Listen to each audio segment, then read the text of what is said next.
Bismillahirrahmanirrahim. Assalamualaikum warahmatullahi wabarakatuh. Waalaikumsalam.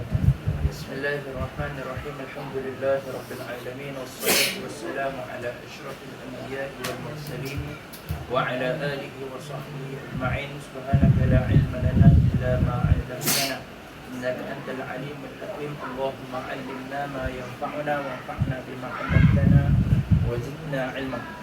Alhamdulillah, pertamanya marilah sama-sama kita panjatkan kesyukuran kepada Allah Subhanahu wa taala.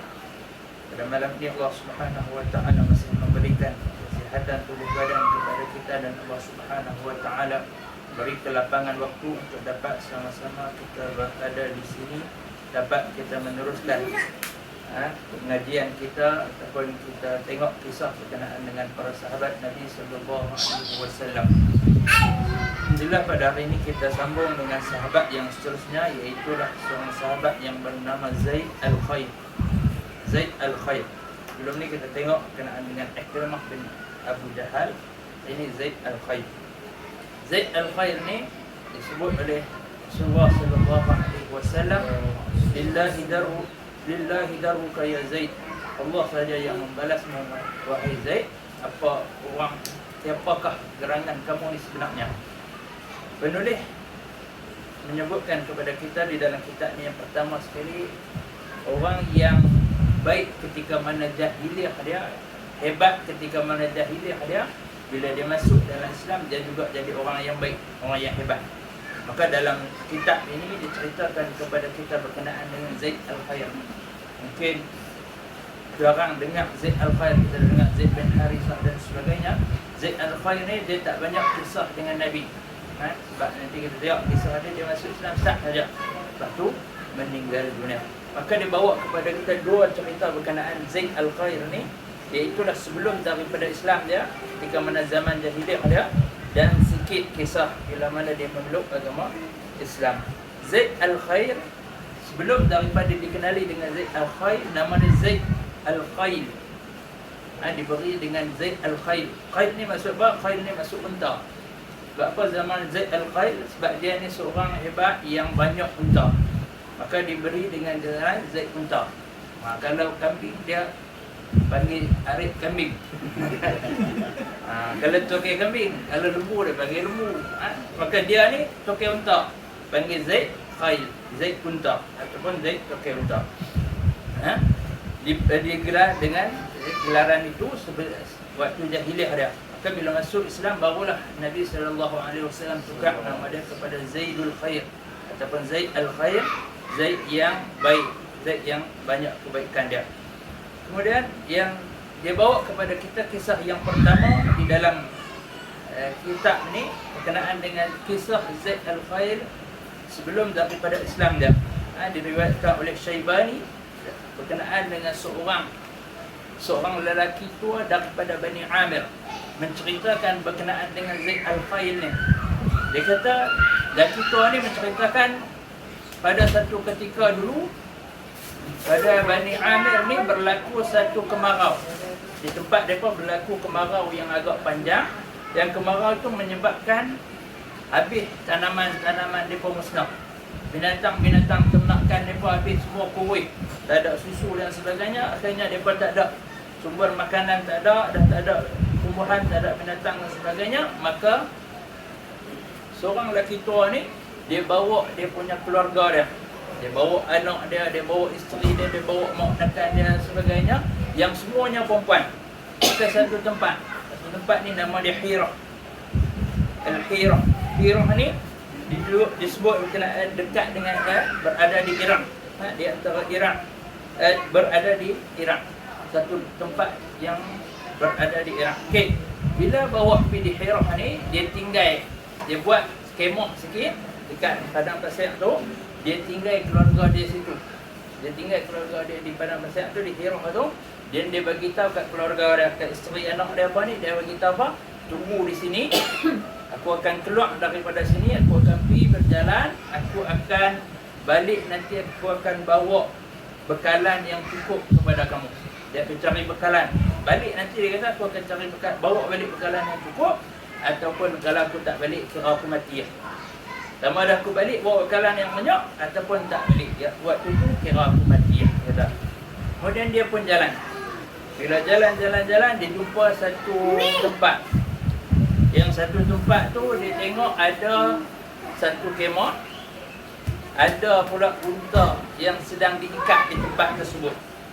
Maka dia tengok dari jauh, dia kata, ni dah habuan dia yang pertama, rezeki dia yang pertama. Dia kata, maka dia pun pergi pelan-pelan, dia dah naik unta tu, dia buka tali unta, dia pun naik. Bila naik saja unta tu, tengah-tengah, dia langkah naik saja, dia dengar suara yang sebut kepada dia.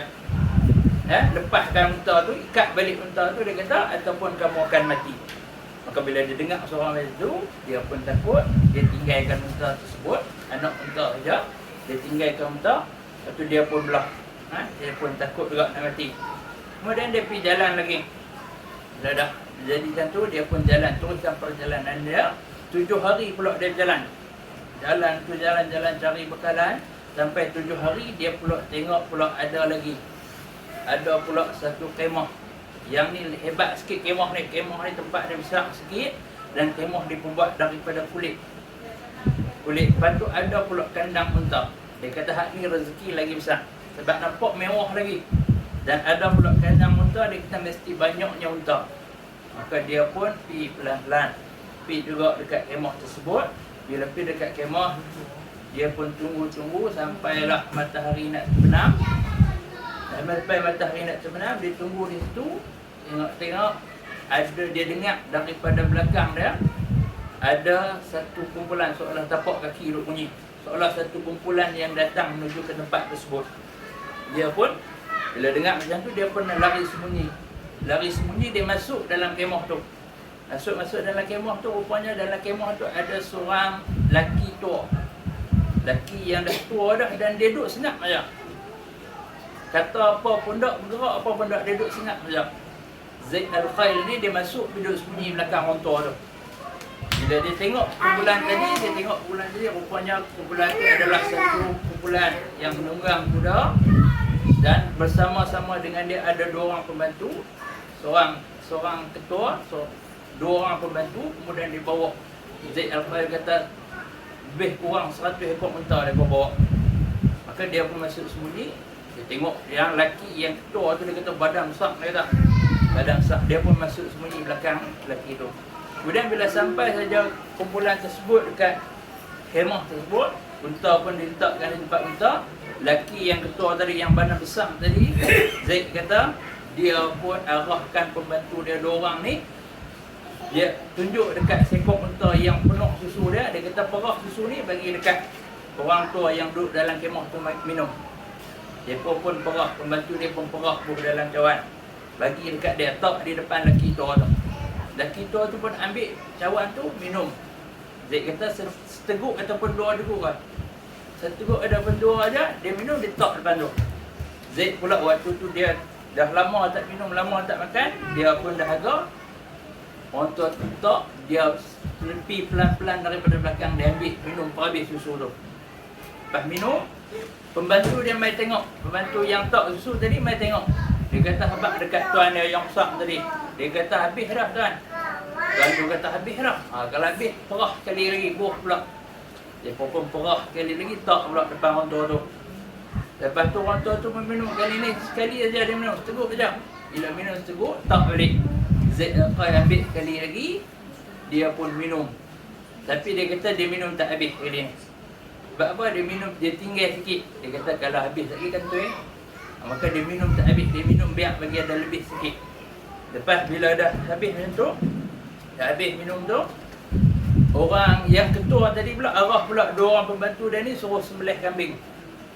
Sembelih kambing, suruh bakar, suruh golek ikut.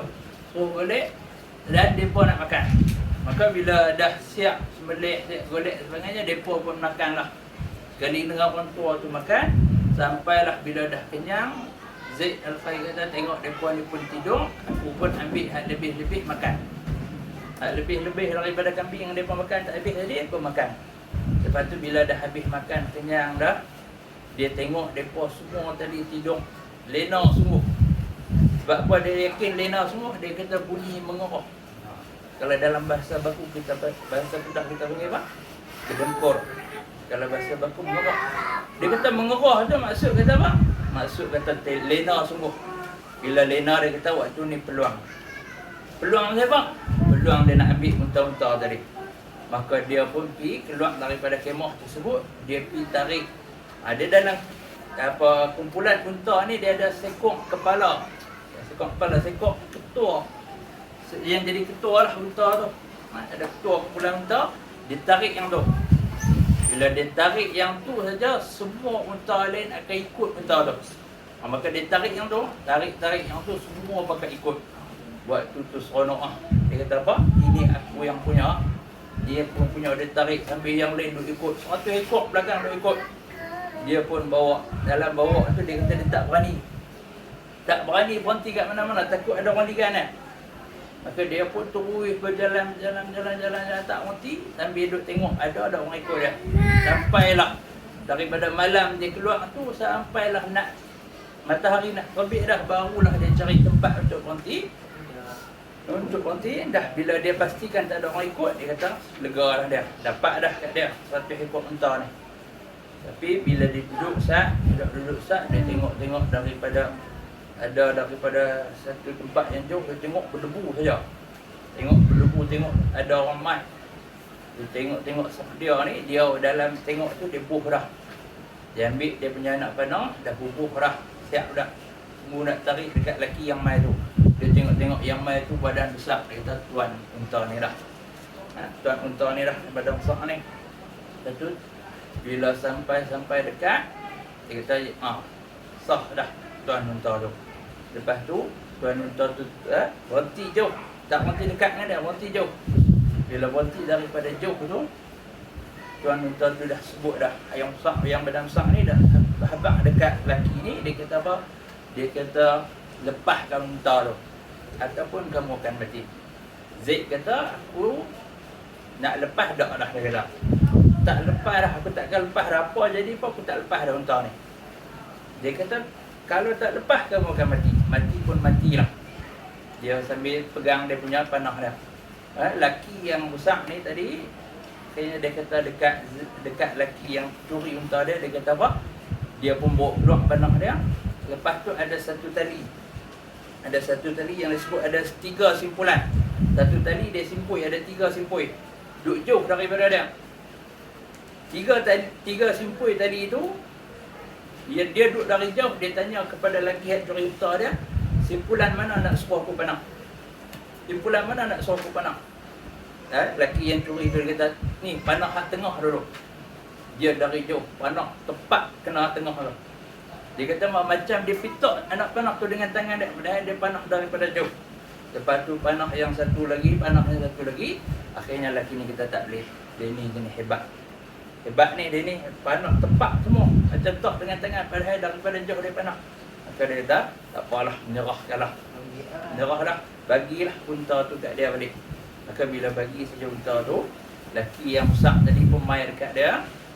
Bila mai dekat dia pun ambil semua panah yang lelaki curi unta tadi, dia ambil panah, ambil pedang yang ada dekat dia. Semua akhirnya dia suruh lelaki tu naik belakang dia. Ni tuan unta ni, badan besar ni suruh lelaki tu naik belakang dia, naik belakang kuda dia. Dia bawa lelaki tu pergi, bawa jalan. Dia tanya apa? Hang rasa aku nak buat apa kan? Dia tanya lebih kurang tu lah. Hang rasa aku nak buat apa kan? Dia kata mestilah kena bunuh. Kenapa apa nak kena bunuh? Sebab apa yang aku buat, curi unta kamu dan sebagainya. Dia dalam sembang-sembang tu, dia dah sebut dekat lelaki yang badan besar ni sebut. Dia kata apa? Dia kata hang gamuk. Dia kata hang gamuk. Hang dah minum susu muhalhil. Susu untuk muhalhil. Muhalhil ni apa orang tua tadi? Muhalhil. Muhalhil orang tua tu. Dia kata hang dah minum susu muhalhil. Dia kata siapa muhalhil? Muhalhil. Muhalhil orang tua duduk dalam kemah tadi. Dia ayah aku. Oh, kalau lagu tu engkau lah Zaid Al-Khair. Maksudnya Zaid ni dah terkenal dah. Nama dia dah terkenal, cuma orang tak kenal dia. Cuma ada orang yang tak kenal dia. Nama dia Zaid bin Muhalhil ni dah kenal. Dikenali dengan Zaid Al-Khair. Kalau betul kamu lah Zaid Al-Khair. Dia kata betul lah Zaid Al-Khail. Kalau begitu kata habis aku. Tapi dia kata kamu ni aku dengar orang yang baik. Maka dia pun kata, ya, aku takkan buat apa-apa kat kamu. Tapi sebab apa kamu curi unta aku ni? Dia kata aku curi sebab aku dah janji dengan adik-beradik anak beranak aku, anak isteri aku akan bawa balik bekalan kat mereka. Maka aku terpaksa curi. Zaid Al-Khail waktu tu, Zaid bin Muhalhil ni kata dekat lelaki tu, dia kata kalau unta tu hak aku bagi semua dah. Tapi sayang unta tu bukan hak aku. Unta tu hak adik perempuan aku. Hak adik perempuan tu ataupun kau aku. Saudara perempuan dia lah. Kalau hak aku bagi semua. Tapi tak apa. Hang kalau nak duduk sat. Duduk dengan kami sat 3 hari. Dalam masa 3 hari ni aku akan pergi merompok. Aku pergi tawan satu kumpulan. Satu kelompok. Satu kumpulan ni aku akan pergi tawan mereka. Apa yang aku dapat aku bagi kat hang semua. Lelaki ni pun tunggu. Lelaki Bani Amir tadi lah. Dia pun tunggulah. Duduk dengan Zaid tu selama 3 hari. Zaid pun pergi tawan kumpulan tersebut. Dia bawa balik 100 ekor unta. Tunggu. Bila bawa balik 100 ekor unta, dia pun bagilah dekat lelaki tadi yang nak bawa balik dekat keluarga dia ni. Maka lelaki tu kata apa? Zaid bagi kat dia semua. Dia tak ambil sekok pun. Tak ambil sekok pun. Maka dia kata, inilah dia duduk cerita. Dia yang cerita balik cerita ni. Lelaki yang dapat unta tu, dia cerita balik. Dia ni orang yang hebat. Macam apa orang kata, kalau yang terkenal Robin Hood, yang orang baik lah, ambil duit, ambil harta daripada orang lain, bagi dekat orang yang susah. Kalau bagi orang jahiliah dulu, baiklah. Tapi dalam Islam tak kena juga kalau tu. Ambil daripada orang, cara tak betul, bagi kat orang lain tak betul. Dan ini kisah Zaid Al-Khail waktu sebelum daripada Islam dia. Sampailah bila kisah bagaimana Zaid ni nak masuk Islam, bila mana Rasulullah SAW dah mula hijrah ke Madinah. Rasulullah dah mula hijrah ke Madinah, dah tersebar berita berkenaan dengan Rasulullah. Cerita berkenaan dengan agama yang dibawa oleh Rasulullah SAW ni. Sampai terdengar kepada Zaid Al-Khail. Bila Zaid Al-Khail dengar cerita ni, dia pun nak cari juga. Maka dia himpunlah ketua-ketua kabilah dekat kampung dia. Dia kata, mai kita pergi ke Madinah, ke Yasrib. Kita dengar apa dia yang orang duk cerita ni, agama apa yang dia bawa ni. Mereka pun buatlah satu rombongan pergi nak tengok apa dia yang orang cerita berkenaan dengan agama baru, berkenaan dengan Muhammad ni. Maka bila pergi saja sampai ke Madinah, waktu Rasulullah dengan para sahabat berada di Masjidin Nabawi. Mereka pun turun ke Masjidin Nabawi, letak berhenti unta daripada jauh sikit daripada Masjid Nabawi, kedengar apa yang sedang disampaikan oleh Rasulullah. Rasulullah tengah khutbah waktu tu. Maka bila pergi dengar Rasulullah pun bila nampak saja ada kumpulan tu yang sampai dekat Masjid Nabawi tu, Rasulullah terus sebut dalam khutbah dia kata akulah sebaik-baik daripada apa yang kamu sembah, iaitu Uzza. Akulah sebaik-baik daripada berhala yang kamu sembah, dan akulah sebaik-baik daripada unta hitam yang kamu sembah selain daripada Allah Subhanahu wa ta'ala. Maka bila dengar saja perkataan macam tu, rombongan yang pergi dengan Zaid Al-Khail ni yang dibawa tadi dah pecah dua. Dah terjadi dua kumpulan. Satu kumpulan dia tak terima dah. Dia kata, ni Zur bin Sadus dia kata tak terima dah. Dia kata Muhammad ni dia tak ada lain, dia nak menguasai orang Arab saja. Dia nak menguasai orang Arab saja. Maka dia kata kita baliklah, tak payah ikut dah. Dia pun bawa orang yang ikut dia balik terus ke Syam, katanya ke Syam. Kemudian Zaid Al-Khail dia tunggu lagi. Dia kata dengar dia sedap.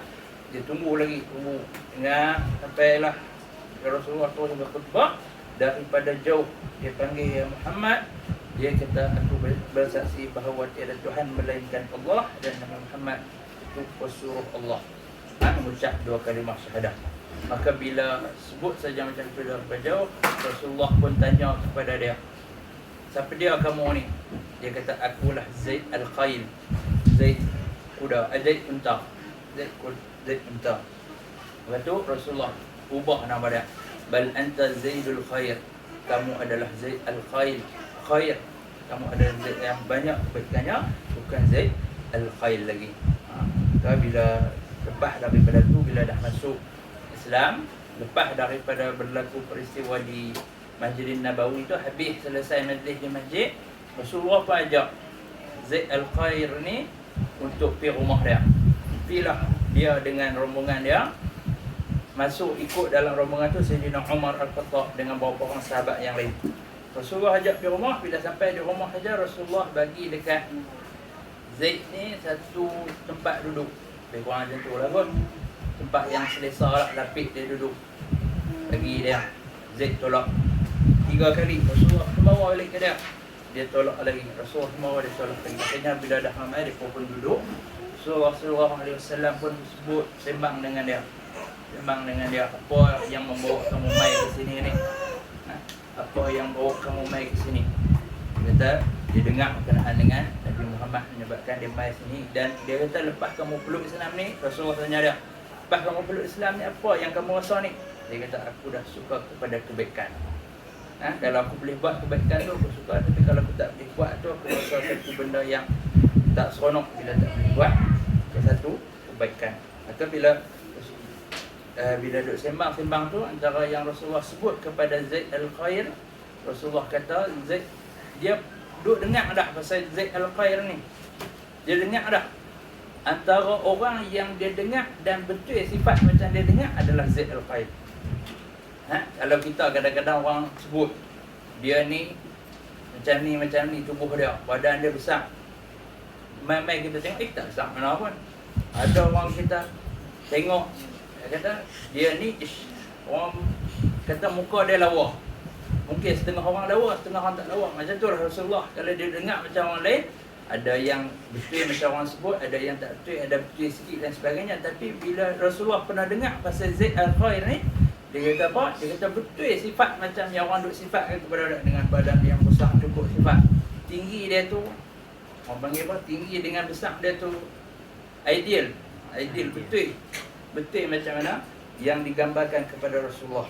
Maka Rasulullah SAW pun sembang-sembang dengan dia lagi. Zaid al-Khair bagi tahu kepada Rasulullah, wahai Rasulullah, bagi kat aku 300 orang tentera, aku nak pergi tawan Rom. Nak tunjuk kehebatan dia, kata bagi kat aku 300 orang tentera, aku nak pergi tawan Rom. So kata, hebat kamu Zaid, hebat kamu, 300 tentera nak pergi tawan Rom, satu kuasa yang besar waktu tu. Dia kata kalau bagi, dia boleh buat. Tapi Rasulullah SAW tak bagi waktu tu. Dan dia waktu tu dia cuma berjanji dekat Rasulullah, dia nak pergi balik ke kampung dia. Dia nak bawa Islam ni, nak bagi ramai-ramai orang kampung dia supaya peluk agama Islam. Maka bila dia sebut macam tu, Rasulullah kata dia ni kalaulah dia tak kena penyakit COVID. Waktu ni COVID lah pun, tak tahu lah. Dia sebut ni ummah, penyakit demam yang kena dekat Madinah waktu tu. Dia ni kalau tak kena penyakit ni, dia kata dia ni akan jadi orang yang hebat. Orang yang hebat di dalam agama Islam. Waktu tu ada satu penyakit, mungkinlah lebih kurang COVID, tapi tak ada nama COVID lagi waktu tu. Demam yang apa berjangkit, yang berjangkit kat orang-orang ni. Antara yang kena waktu tu Zaid al-Khair. Tapi waktu dia duduk dengan Rasulullah tak teruk lagi. Dia minta izin nak balik ke kampung dia, ke Najat ataupun ke Riyadh. Dia minta izin nak balik. Rasulullah pun dah ucap selamat tinggal kat dia. Rasulullah izin dia balik. Dia pun dalam perjalanan dia balik tu, dia kata kita pilih jalan lain lah. Sebab dia ni banyak musuh lah. Waktu dalam jahiliah ada duk pergi tawan ni, dia kata kita pilih jalan hak tak lalu dekat kampung-kampung orang. Tak kira takut dia bergaduh pula dengan orang lain, dia kata pilih jalan-jalan yang tak lalu kat orang lain. Balik terus ke kampung dia. Maka dalam perjalanan tu Zaid al-Khair, dia demam yang dia kena tu makin teruk. Akhirnya Zaid al-Khair meninggal dunia dalam perjalanan. Dia meninggal dunia dalam perjalanan tu. Inilah dia tak sempat sampai ke kampung dia untuk nak buat apa yang dijanjikan Rasulullah, nak supaya ramai orang peluk agama Islam, iaitu orang kampung dia masuk agama Islam. Walaupun masa dia peluk agama Islam dengan waktu dia meninggal dunia tu sah je. Tapi nama dia tercatat atau orang yang hebat. Sebab apa? Kisah daripada sebelum daripada Islam dia. Dan masuk dalam Islam, dia punya jiwa dia dah sah. Jiwa dia dah sah dan dia ada satu semangat keazaman yang tinggi. Cuma dia tak dan. Tapi ada dah ganjaran dia. Ganjaran dia Allah Subhanahu Wa Taala bagi. Dan dosa-dosa yang sebelum tu yang dia lakukan waktu jahiliah dia dihapuskan dengan mengucap dia 2 kalimah syahadah. Itu kisah berkenaan dengan Zaid Al-Khair. Ada nama yang jarang kita dengar, tapi kisah dia kalau kita amati hebat. Orang yang hebat asalnya daripada sebelum Islam, masuk agama Islam, akhirnya dia juga jadi nama yang besar. Walaupun cuma masa yang dia peluk agama Islam cukup singkat. Boleh jadi juga, boleh kita ambil semangat dia ni. Kehebatan dia, orang yang hebat tapi orang yang baik. Rasulullah juga sebut kepada dia ni ada 2 sifat yang Rasulullah, yang Allah Subhanahu Wa Taala suka. Dekat Zaid Al-Khair ni ada 2 sifat, itulah dia ni orang yang baik dan dia penyabar. Walaupun dia ni ada kekuatan, kehebatan, tengok kisah waktu jahiliah dia tadi. Dia kata kat orang tu apa? Dia kata kalau unta ni aku bagi. Maksudnya dia baik betul. Tapi bukan nak aku. Tapi kalau nak boleh tunggu. Dia pun pergi tawan satu kumpulan, bawa balik unta dia bagi kat orang tu semua. Maksudnya baik. Baik dia waktu jahiliah dia. Dia masuk Islam pun berazam nak buat baik. Cuma tak dan saja untuk buat baik. Kita Islam lama dah. Apa kebaikan kita? Apa kebaikan yang kita buat? Ambil semangat daripada ni. Mudah-mudahan kita bertambah azam kita untuk melakukan kebaikan, menjadi orang yang hebat, menjadi penyumbang kepada agama Islam. Wallahu ta'ala alam. Ini kisah yang kita dapat, riwayat untuk hari ini yang kita dapat sama-sama dengar, sama-sama ambil iktibar, sama-sama ambil semangat untuk kita teruskan dalam kehidupan kita. Baik itu daripada Allah, kekurangan kelemahan daripada diri saya sendiri. Assalamualaikum warahmatullahi wabarakatuh.